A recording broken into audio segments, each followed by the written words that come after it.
17 नवंबर को नहाय खाए के साथ ही अटूट जन आस्था के महापर्व छठ का अनुष्ठान प्रारंभ हो जाएगा। 17 नवंबर को नहाय खाए है और 18 नवंबर को खरना यानी लोहंडा होगा। 19 नवंबर को संध्याकालीन अर्घ्य दिया जाएगा और 20 नवंबर को प्रातःकालीन अर्घ्य के साथ महापर्व छठ संपन्न होगा। लेकिन बिहार के सरकारी शिक्षकों को इस बार छठ के लिए बिहार सरकार ने छुट्टी नहीं दी है। नमस्कार, मेरा नाम अनूप नारायण सिंह है और आप बिहार टॉक के डिजिटल प्लेटफॉर्म को देख रहे हैं। बिहार के शिक्षा विभाग के कड़क समझे जाने वाले अधिकारी के पाठक छठ के इस उत्सवी माहौल में भी चर्चा के केंद्र में है। के पाठक के विभाग ने एक आदेश निकाला है जिसके तहत बिहार के नवनियुक्त शिक्षक जो सरकारी विद्यालयों में नियुक्त होने वाले हैं उनकी ट्रेनिंग चल रही है। उन्हें 17, 18, 19 और 20 नवंबर को छुट्टी नहीं मिलेगी।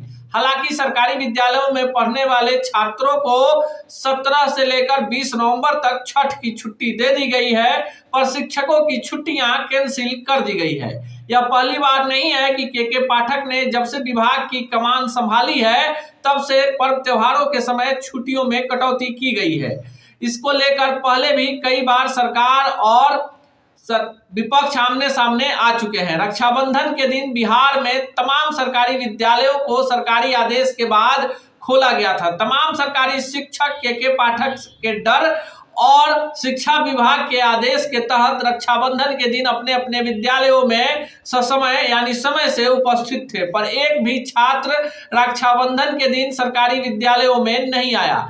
हालांकि इस मामले को लेकर सरकार की जमकर जगहसाई भी हुई और खिंचाई भी हुई। सरकार के घटक दलों ने ही नीतीश कुमार के खिलाफ बयान देना शुरू कर दिया। सरकार को लगा कि किसी खास वर्ग को खुश करने के चक्कर में एक बड़े वोट बैंक से हाथ धोना पड़ेगा और सरकार ने फिर अपना ही आदेश पलट दिया और कहा कि जो पूर्व से छुट्टियां चली आ रही हैं वही लागू होगा। लेकिन बिहार में जिस तरह से सरकारी शिक्षकों की ट्रेनिंग चल रही है उसको देखकर लग रहा था कि छठ के समय इन शिक्षकों को 4 दिनों की छुट्टी मिल जाएगी, लेकिन विभाग के आदेश के बाद छठ में भी सरकारी विद्यालयों के शिक्षकों को छुट्टी नहीं दी गई है। हालांकि जो छात्र विद्यालयों में पढ़ते हैं उन्हें 4 दिनों का अवकाश दिया गया है। के पाठक जो हैं वो लगातार बिहार के सरकारी विद्यालयों, शिक्षकों और विभाग की मॉनिटरिंग कर रहे हैं। इसके लिए कई स्तरों पर व्यवस्था की गई है। आपको बताते चले कि बिहार में शिक्षा विभाग की छुट्टियों में आधे से ज्यादा छुट्टियों को काट दिया गया है यानी समाप्त कर दिया गया है। पर्व त्योहारों को लेकर, खासकर छठ को लेकर बिहार में पहले से ये आदेश है कि जो लोग छठ करते हैं या जिनके घर में छठ होता है उन्हें प्रतिबंधित अवकाश के तहत छठ में भी छुट्टियां दे दी जाती हैं। आमतौर पर पुलिसकर्मियों, स्वास्थ्य कर्मियों की छुट्टियां पर्व त्योहारों और खासकर छठ में रद्द रहती हैं, पर जो पुलिसकर्मी या सरकारी कर्मचारी छठ करते हैं उन्हें छुट्टियां दे दी जाती हैं। अब शिक्षकों की जो छुट्टियां रद्द हुई हैं इसमें कई सारे ऐसे नवनियुक्त शिक्षक हैं जिन्होंने बीपीएससी से सफलता प्राप्त करने के बाद छठ करने का मनौती मांग रखा था। ऐसे में छुट्टियां नहीं मिलने पर ये शिक्षक छठ नहीं कर पाएंगे। विभाग का कहना है कि ये लोग पहले से छठ नहीं करते थे, इस कारण से इनकी छुट्टियां रद्द कर दी गई हैं। अब छठ में सरकारी शिक्षकों के ट्रेनिंग के बहाने छुट्टियां रद्द करके बिहार सरकार ने विपक्ष को बैठे बिठाए एक बड़ा मुद्दा दे दिया है। छात्र नेता दिलीप कुमार ने इस विषय को लेकर बिहार के सरकार और शिक्षा विभाग के अधिकारियों को ही कटघरे में खड़ा कर दिया है।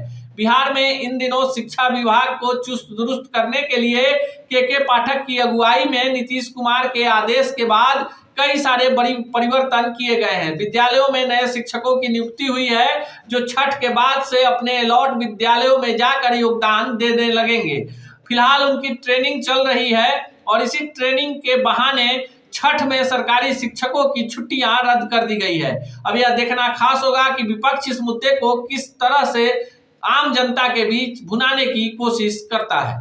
ऐसे ही खबरों के लिए जुड़े रहिए बिहार टॉक से। यूट्यूब पर लाइक और सब्सक्राइब करें, बेल आइकन जरूर दबाएं। फेसबुक, ट्विटर और इंस्टा पर फॉलो करें। धन्यवाद।